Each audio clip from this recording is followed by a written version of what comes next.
So the Toronto Regionals has just wrapped up. I think it is the last Regionals of the year before Regulation G, which is quite nice. And WOLFE GLICK came out at number 1. Of course, the GOAT, the guy, Mr. VGC himself, absolutely stormed through the competition with a very unique rain team. Not exactly the rain team you'd expect. So we're going to deep dive into it today. And yeah, we're going to just talk about a whole bunch of teams that I thought was really interesting. A few matches that I thought was also really interesting within this format as well. It was actually a really good regionals last weekend. It was very nice. Like, there was a few good matches. I really enjoyed the matches that I managed to catch like this weekend. It was really nice. So we're going to catch up on Wolf's team, the team that won, of course, the entire thing at Toronto. And we start off with, obviously, Arcaladon. This is a rain team, of course. And, of course, why would you not add in Arcaladon?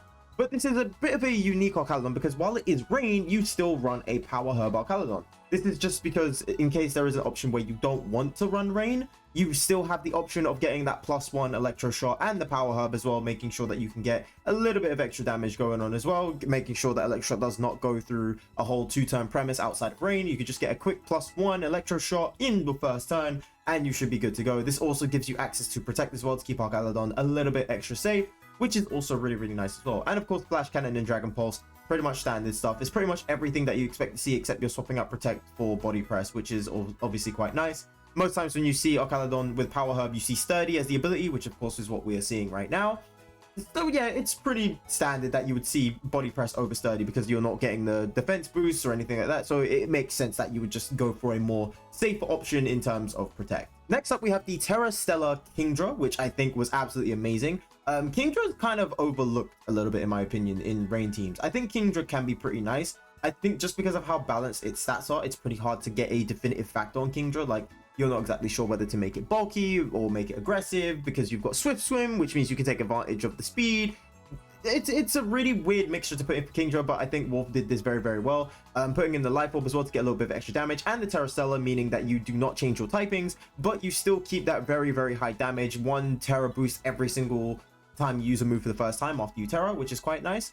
And of course, Water Dragon is always a good typing anyway. I think it's only ever weak to Fairy. Its typings actually handle each other very nicely here. So yeah, the only thing that you are weak to, I believe, is Fairy, which is, of course, not even that much of a big problem because, of course, since everyone's running Sneasler, everyone's a bit scared to go for Fairy types, and the only prominent Fairy type that you kind of see is Primarina.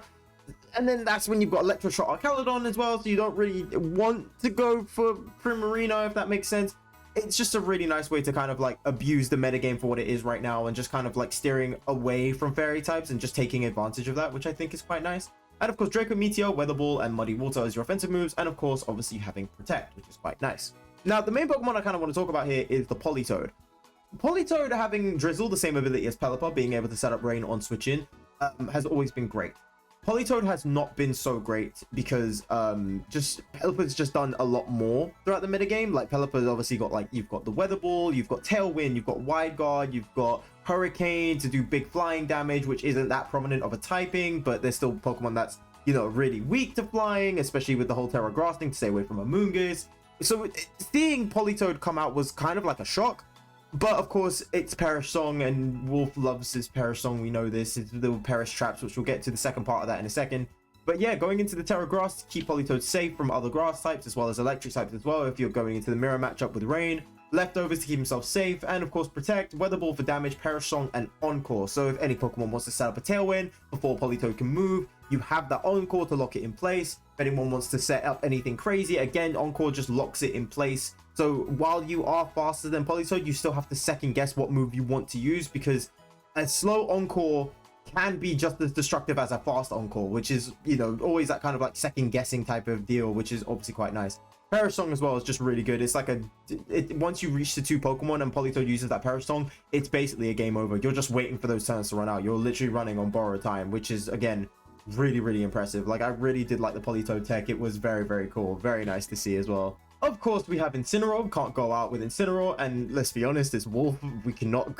It's like Wolf and Incineroar goes hand in hand. Like, it's a love-hate relationship, and we love them for that. Save the Gold with Incineroar, Terra Ghost, Intimidate, Fake Out, Knock Off, Parting Shot, and because you are in Rain, you're not essentially using Flare Blitz as much, so that gives Incineroar a bit of a open market to go for a Protect. Normally you see things like, for example, Will-O-Wisp or maybe Taunts on Incineroar when you're seeing him on rain teams, but this time you're seeing Wolf go for a Protect, which is also quite a useful tech there. So you can still set up that Perish Song with Politoed, and Incineroar with the Protect can obviously steer clear of it. That way Incineroar is also not a victim to Perish Song, which is quite nice. Then, of course, we have the Shadow Tag Gothitelle with the Terra Dark as well. Terra Dark being able to stop, I guess, any Prankster moves, but it also stops any Dark type or Ghost type moves hitting it as well. Nice defensive Terra as well. Citrus Berry just to keep itself safe for a little bit longer. And again, it's just a more supportive moveset there. Fake Out, because Fake Out's just always prominent. Psychic, just for little chip damage. Trick Room, in case everyone wants to run around throwing out Tailwinds, or you just have really fast mons like Sneasler running around. And of course, Protect as well to keep yourself safe and to stall out turns from the Perish Song as well. And Shadow Tag being able to lock you in place again is just absolutely amazing. I think Wolf used Gothitelle back when what is its name? Screamtail was a thing, because Screamtail also had Perish Song, so I know he used that as the Perish Trap kind of archetype. So yeah, it's nice to see, you know, Perish Trap being a thing again. And of course Amoonguss as well. Amoonguss is obviously such an amazing Pokemon. The Terra Fairy is also quite a nice tech there. Going into the eject button as well, so anything like Intimidate, Amoonguss can just quickly reset things, or like reset the weather. If anyone wants to pop off Snarl or Icy Wind or anything like that, Amoonguss can just kind of get back out and then come back in later. This also procs up its Regenerator ability as well, stops you from doing a manual switch for the turn, which is always quite nice. Then of course we have Protect, Rage Powder, Spore, and Pollen Puff. It is a very defensive team, but with the help of Kingdra and Alcaledon, it kind of helps them have that offensive edge. But for the four others, like Incineroar, Politoed, Gothitelle, and Amoonguss, you have that really defensive pivot and that really slow game pivot that a lot of people don't really play too much. And it's very, very effective. It is very, very effective, especially within this metagame. Playing slow, calculated, and steady is a very, very harsh playstyle to kind of get rid of. And it's either you have to be even more aggressive than what you're already playing, or you have to dwindle it down and kind of just play the toe-to-toe, which is always quite interesting. And I really like the slow playstyle. It's very calculated, very technical, and it's very like, you know, one turn mess up could cost you the whole game. It's a it was a very, very close nail-biting game on the finals as well. But again, if you want to see the finals game, I would absolutely recommend it. It was such an amazing game. It was incredible. But of course, we cannot talk about the first place without talking about second place as well, done by Marco Silva, another one of my favorite players to watch. And seeing these two go at it in the finals, I was just so happy to see these guys play off. I was happy to see whoever went out of this thing. It was absolutely incredible. But yeah, going into the Sun Jumpluff team that we've kind of been seeing shine a lot more lately as well, which has been absolutely amazing, with the whole tech of Porygon, Trick Room, as well as Ursaluna as well, because Porygon and Ursaluna again go just hand in hand. They are absolutely amazing together. Ursaluna with Flame Orb, because of course, why would you not? Terra Ghost to stay away from fighting types, Headlong Rush, Facade, Earthquake, Protect, pretty much standard stuff from Ursaluna. We have the Jumpluff here with the Cobra Cloak going into the Terra Water to stay clear of fire types, because yes, while Jumpluff does make use of the Chlorophyll ability in the sun, you are also running risk of getting hit with extremely hard fire types as well, like Torkoal, Incineroar, Charizard, like the team that we see here. It's very, very tough for Jumpluff, so the Terra Water helps as well a lot. And it's purely for support. Sleep Powder to stall out turns, Sunny Day to get manual sun back up, Tailwind for speed boosting, and then Rage Powder just for disruption, which is just absolutely amazing. Again, supportive Jumpluff is really shining out a lot more. I can't lie, Jumpluff's getting in my cards. I can't lie, pretty cool mon to see. Then of course we have the Choice Specs Charizard, just the absolute brute force of nature with the Choice Specs and Solar Power going into Terra Ghost. That way it can stay clear of Fake Out, so it can just hit hard immediately out the gate. Air Slash, Heat Wave, Overheat, and Weather Ball as well. All very big destructive moves for Charizard to make a play with. Then we have the Eject Pack Torkoal, which again is something that we've seen before. Overheat to force out the Eject Pack to bring it back out. This also helps because then you have access to Drought again if your opponent wants to reset the weather. Helping Hand in case the Trick Room is not set up, as well as Eruption if Trick Room is set up, and Protect of course to keep Torkoal safe. And the Terrifier as well, just to make sure that Eruption damage can go a little bit harder, as well as Overheat. Then we have the Incineroar, basically same thing, except of Safety Goggles and Citrus Berry, Terra Ghost, Intimidate, Fake Out, Flare Blitz, Knock Off, Parting Shot, standard Incineroar stuff that we kind of see here. And lastly is the Porygon with the Eviolite. This time the Terra Fighting, I'm guessing to get other Ursaluna, as well as things like King Gambit, and as well as Arcaledon as well, which is quite nice. Terra Fighting is quite useful as well, especially on a mon like Porygon that can actually tank a lot of blows very, very nicely. It's always a nice thing to see as well. The download of the ability, and then Terra Blast, Ice Beam, Recover, and Trick Room. Very nice whole fitting for Porygon 2. Like again, Porygon 2, one of the most bulkiest Pokemon you can get, especially with that Eviolite. It is absolutely insane how bulky this thing can get. It is really, really good, especially for Trick Room teams. Then we go into the teams that I was really excited for, and there's actually two that actually faced off against each other in top 8. And I'm going to talk about the first one, obviously done by Chopper Cross, who got the top 4, who obviously won that top 8 game. I'll talk about who got the top 8 in the second. But I just want to talk about this because it has Tyranitar in it. I love Tyranitar. Tyranitar is my favorite weather setter ever. I love T-Tar. So we're going to talk about the T-Tar team, and it is really, really good. Safety Goggles Annihilate as well to stay clear of any crazy stuff like Sleep Powder or Rage Powder from Amoongus. Terra Fairy to keep itself safe as well from other fairy types, as well as, you know, occasional dark types that hit it for neutral damage. You've got Close Combat, Rage Fist, Taunt, and Final Gambit. Just in case, you know, Annihilate wants to get rid of things quickly, you have Final Gambit, Taunt to stop things like Trick Room from coming up, and then obviously Rage Fist and Close Combat as your main 2 movesets there. Then you have the Blood Moon Ursaluna, pretty much, again, standard Blood Moon stuff. Life Orb, Terra Normal, Blood Moon, Hyper Poison, Power Protect. Pretty much standard Blood Moon Ursaluna stuff, can't really say much else about it. The pretty much standard Assault Vest T-Tar, my favorite set for T-Tar going into the Terra Flying. Rock Slide Knockoff, Low Kick, Terra Blast. You can't go wrong with Assault Vest T-Tar. It is just such a good one to use, honestly. It's great. Then Sneasler with the Psychic Seed, because of course you have Indini, so you want that on Burden Boost straight out the gate. Going into Terra Dart, because you have Throat Chop. Close Combat, Diaclaw, standard stuff, and Protect as well to keep yourself safe. You have the Volcarona, Citrus Berry, Flame Body. This time it's a more supportive Volcarona, and we saw how supportive this thing can be in the top 8 game, because Volcarona, as much as this thing wants to focus more on support, it was a problem. Like, I was looking at it at game 2 and I kept saying, like, this Volcarona is a problem. Like, Volcarona is the main reason, in my opinion at least, Volcarona was the main reason why, you know, Chopper won the whole thing in that top 8 game. Like, if Volcarona was that much of a problem for me, like, I would have just said to myself, I need to get rid of Volcarona. Yeah, the other team is really oppressive in, like, you know, damage and speed, but Volcarona is the reason why everyone's surviving for so long and why everyone's getting the access that they have. Support Volcarona, absolutely great mon, a fantastic mon, honestly. Overheat, Struckle Bug, Rage Powder, and Tailwind. Also going in Terra Grass just to stay clear of other fire types as well, which is obviously quite nice. And then of course we have the Choice Scarf, Psychic Surge, Male, Indeedee, Expanded Force, Terra Blast, Trick, and Protect as well. Trick and Protect work hand in hand as well, because if you trick, say, a Trick Room Pokemon like Porygon 2, you then have Protect, so that gives you access there. And then, of course, you have Expanding Force and Terra Blast just to keep yourself safe as well in case a Pokemon does have Wide Guard. You've just got Terra Blast there just to kind of make sure things can hit. And on top of that as well, if you have a Dark type, you don't need to just waste your Expanding Force. You can literally just go into Terra Blast and just at least hit Dark type for some type of coverage. It's pretty nice. Like, it was a pretty nice set there. So, yeah, pretty creative set with Indeedee. And again, this team was just absolutely superb. And then going into that top 8 game, Darsh Patel's team as well, which was absolutely insane. Again, I think this was my favorite match of the entire tournament. Like, this was absolutely amazing. I could not get my eyes off the screen for this game. This was absolutely amazing. Like, just seeing how much like force everyone put on each other, seeing just what everyone can do, the plays, everything was so good. So of course we have the Life Orb Goldengo, the Terra Water as well to keep us safe from fire types, Protect, Make It Rain, Shadow Ball, Nasty Plot, standard Goldengo stuff. Then we have the Pelipper with the Focus Sash going into Terra Ground to steer clear of things like other Archaludon as well to get completely neutral. Then Protect, Muddy Water, Hurricane, and Tailwind. Again, more or less same standard stuff for Pelipper, except you're swapping out that Weather Ball for Muddy Water.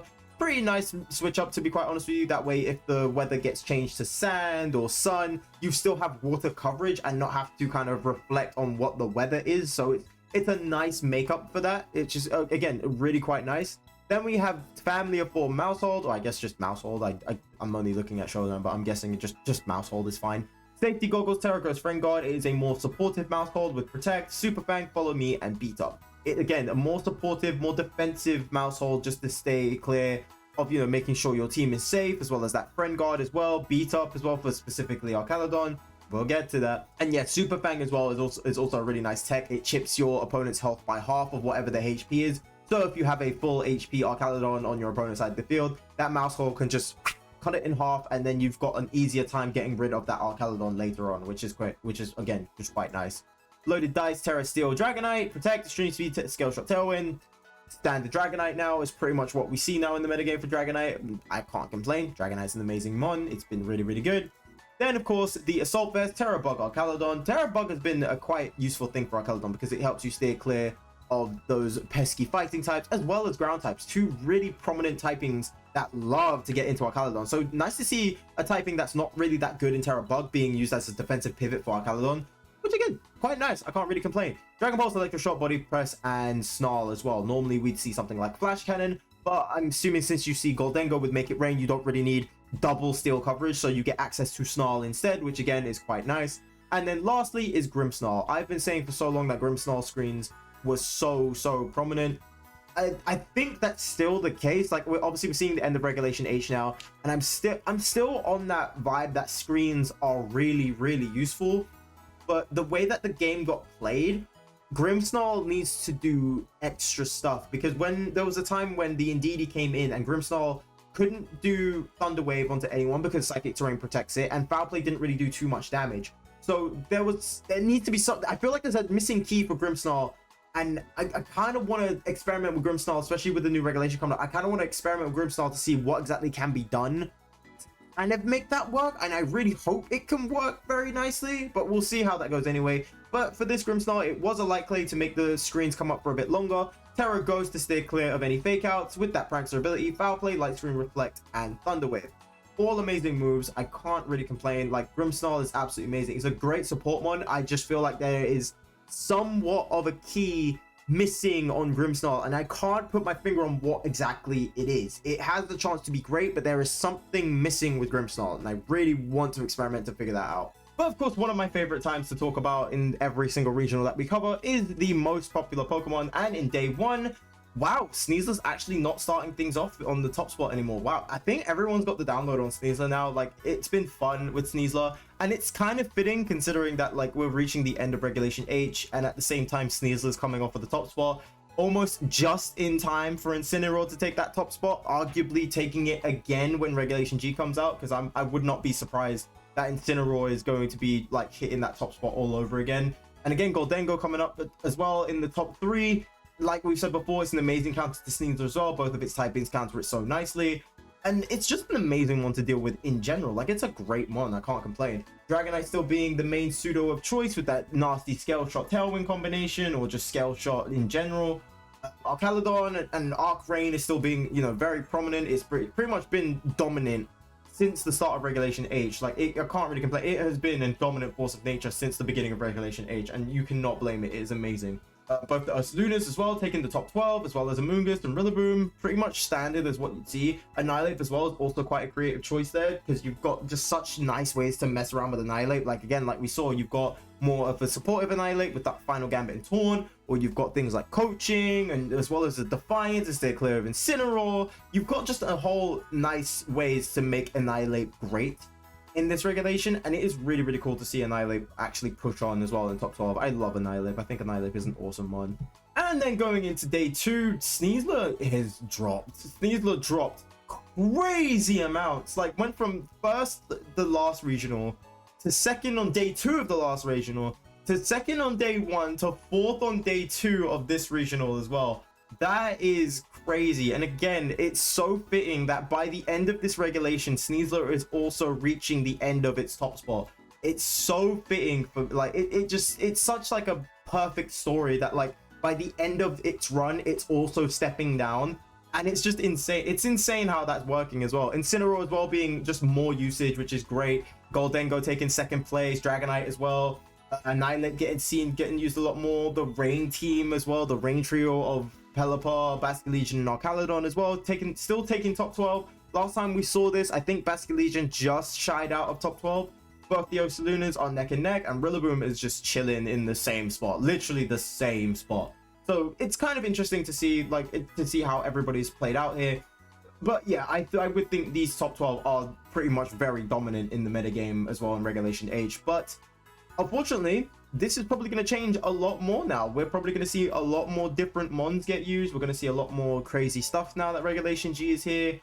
It's going to be quite interesting. I'm going to be very intrigued to see if the meta is going to stay exactly the same as it did at the end of the last Regulation G when Worlds was a thing, or if we're going to start shaping up to new meta and new things happening as well. So this is going to be very interesting to see. So I'm a bit skeptical. So this is either going to be that we're going to see the same meta for like the next 4 months, or we're going to see some crazy changes happen in like the first few weeks, which is going to be absolutely insane. So maybe we'll see what happens. But yeah, I would love to see some new stuff happen as well. I'd love to see new restricteds kind of pop up here and things like that. So it would be quite interesting to see. But yeah, thank you guys so much for watching. You guys have been absolutely amazing. Let me know what your favorite mon is in Regulation H, as well as what your favorite team was throughout this regional and your favorite match as well. But yes, if you guys want to catch us anywhere else, we stream live on Twitch as well. So if you can catch us Thursday to Saturday, we stream there. Hopefully I see you soon. And of course, enjoy the rest of your guys' day, and I will see you in the next one. All right, guys, take care of yourselves. Okay, bye.